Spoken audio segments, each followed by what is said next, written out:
Wow.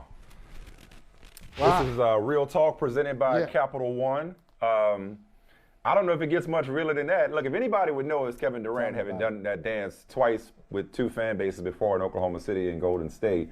But specifically as it relates to the series or the matchup within the series that is Kyrie Irving versus Boston Celtics fans, I can't think of anybody better than to get the pulse of Celtics Nation than Michael Holley. Is it that simple? Is the hatred here just love in reverse? No. Is this a lover's scorn? I think that's no. I think Kevin Durant. Wow, what a great answer, by the way. That was a whoever great asked that question, you might think, wow, I asked such a great question. He gave that response. I think he was just in the mood to go there. yeah. Hey, nothing to do with your question.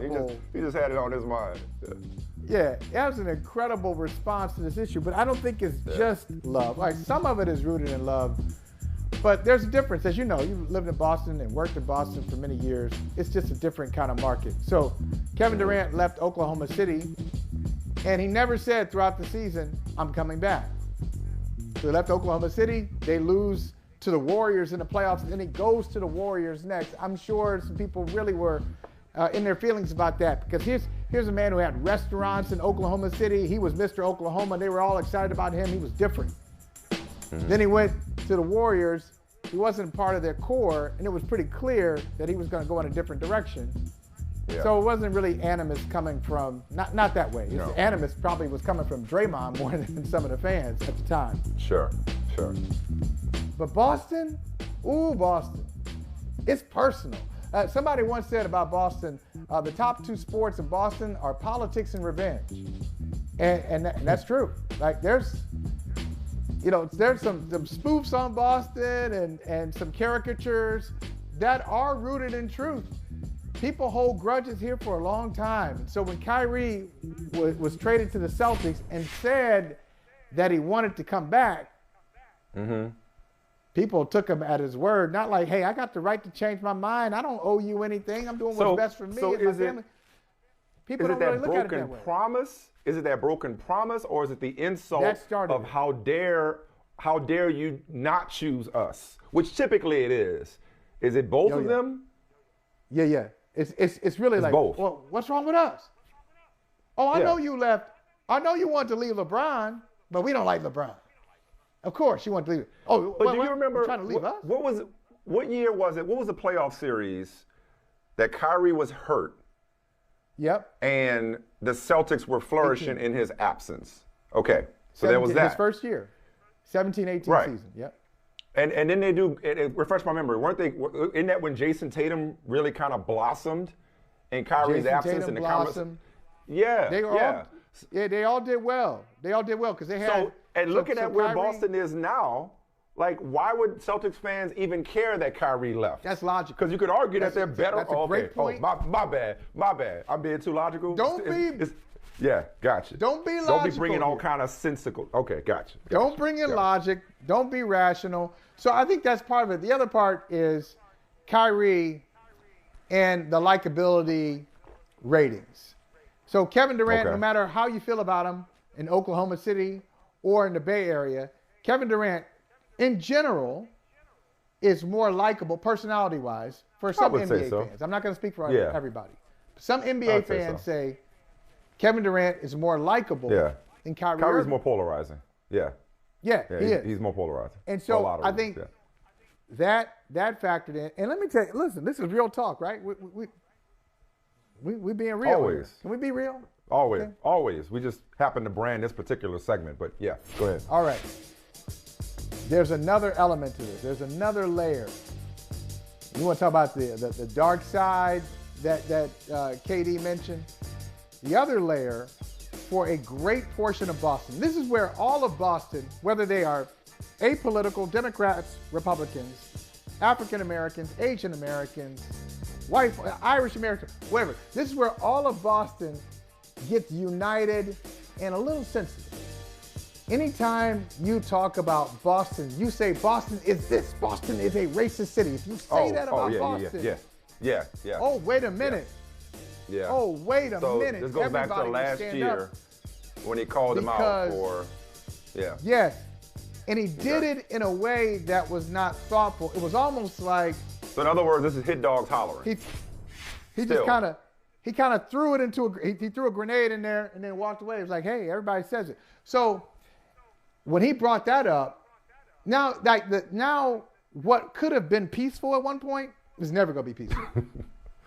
Okay, it's never going to be peaceful. So you have exhausted all of your ammo against us. Okay. All right, man. You know, so I think I don't even know. I think there are a lot of layers here. There are a lot. It's complicated. Like and as I like to say, everything ends badly. Otherwise, it wouldn't end. So I get it. Honestly, though, I think across the board, whether it's Kyrie Irving or Kevin Durant or any superstar player going back, I think at the end of it, and even we see it with some of these players, specifically wide receivers like A.J. Brown and Deebo Samuel, who have expressed disappointment in fans and the vitriol they've received for wanting new contracts. Like, first and foremost, they root for the laundry. You're either with us or you're against us. You're one of us or you're not. And if you leave because the team sent you on your way, we'll welcome you back warmly. You'll get a warm reception. Right. If you retire you can't make that or you decision get traded, yourself. but you can't make that decision yourself. You are not allowed to make a career choice on your own, okay? You are ours. What are you doing? Until we say we're done with you. But no, honestly, I think a lot of it just is across the board. Fans just want to be heard. They want to matter. They want to be a part of the action. They want to be a part of the show. They want to feel a connection, even if it's through, a negative form of expression. So right now, you talk. What'd you say, Michael? The two what? Repeat that great quote earlier. Two. Oh yeah. The two biggest sports in Boston are politics and revenge. It's a sport unto itself for these people. Like, I got to remind myself, as somebody who's been privileged enough to be up close and personal with these athletes and these games, and I don't spend a dime to go to games.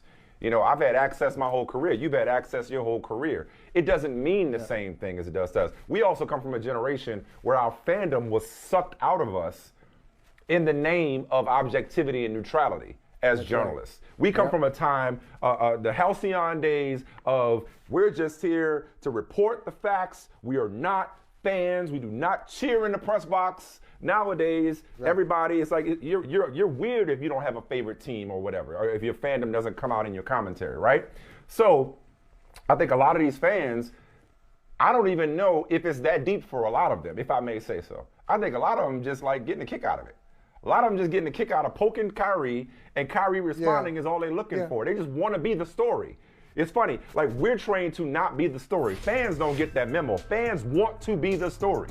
They want to reach, short of reaching out and touching somebody's hand on the court, they just want this, like this is a sport for them. They're going tonight to figure out how we can boo Kyrie, how we can chant at Kyrie, even if it's to no avail. Because from what I saw in game one, it ain't getting in his head. He may be responding. He may be validating with the response, but it ain't bothering him. In fact, maybe it's the opposite. It's fueling. I think it does. I think it's both. I think it bothers him, but it doesn't take him away from what he's there to do. He's bothered.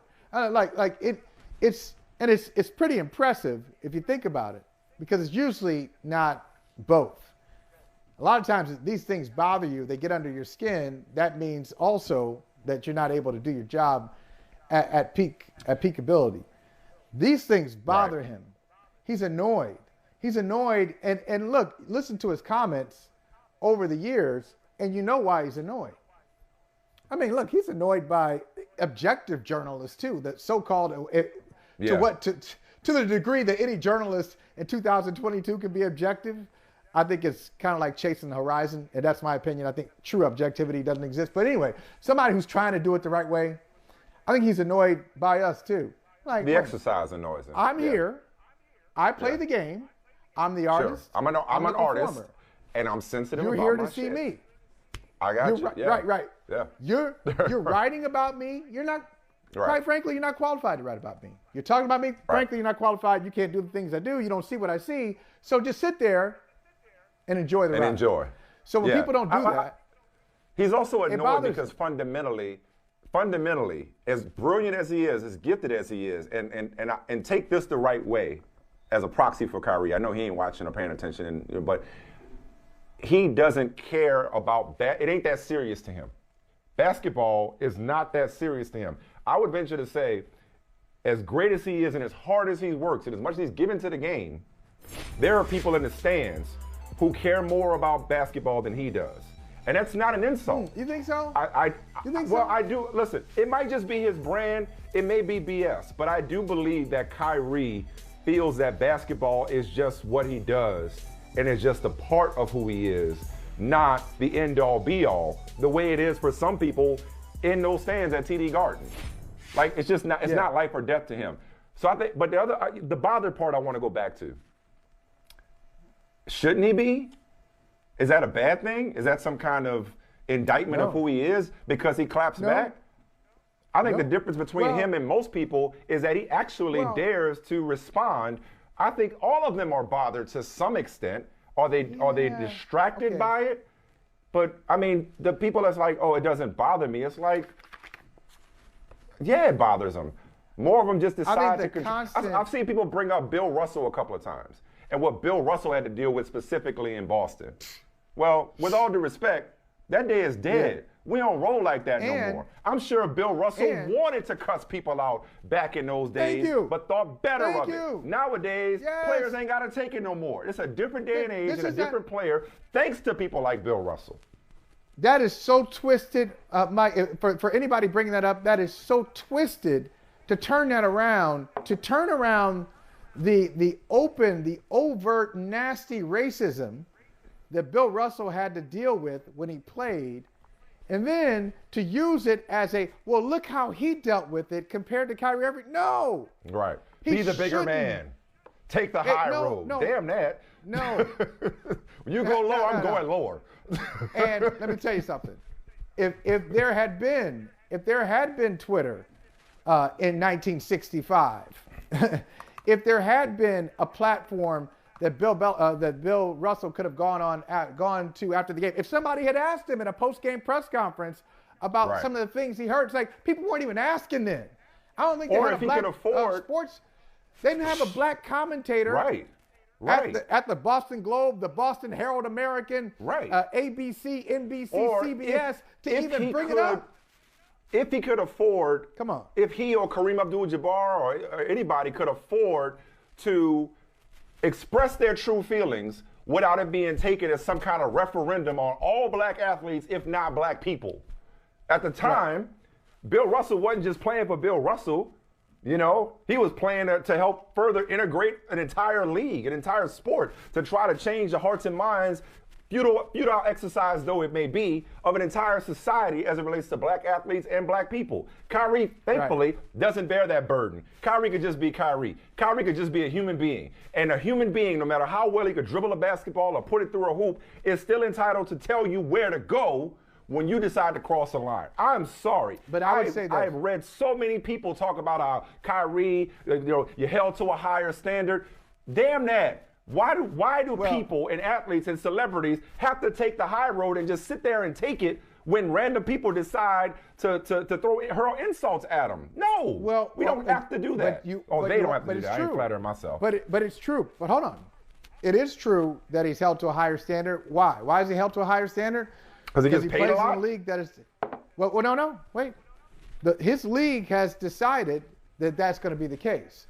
That's why they fined him $50,000. Now, I think this is, I'm in process on this one.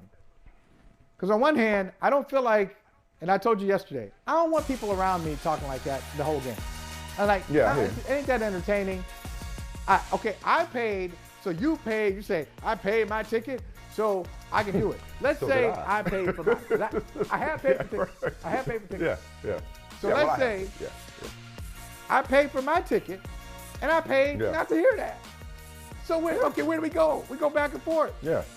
And so it's, on one hand, if somebody says, Kyrie, you suck, Kyrie, you ain't got it, Kyrie, you shouldn't have left Boston, should you respond to that? You probably shouldn't respond to that. Now, if they're going to take it to the next level. But if he chooses to. If you take it to the next level. But you can't You can't continue to do that because. Well, the other thing. Go ahead, I'm sorry.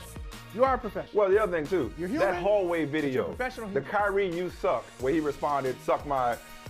Okay, that didn't happen in a vacuum, because a lot of times, don't you clap back when you had enough? We talked about it with a certain actor who shall remain nameless. Okay, because we moved past that. It's like maybe he had heard enough of it in the first half to where, hey, Kyrie, hello, would have gotten the same response. I don't know. All I know is it's great theater. Because this game, the game one set viewership records. Game two is gonna do it. Again, deep down at places that the NBA who find in 50 grand won't talk about at parties, it's great for the game. Great theater. My favorite matchup of the first round, Kyrie versus Boston Celtics fans. Hey, thanks for watching Brother from Another on YouTube. Make sure you hit subscribe before you leave, and be sure to watch us 3 to 5 p.m. Eastern Time on Peacock. Appreciate you.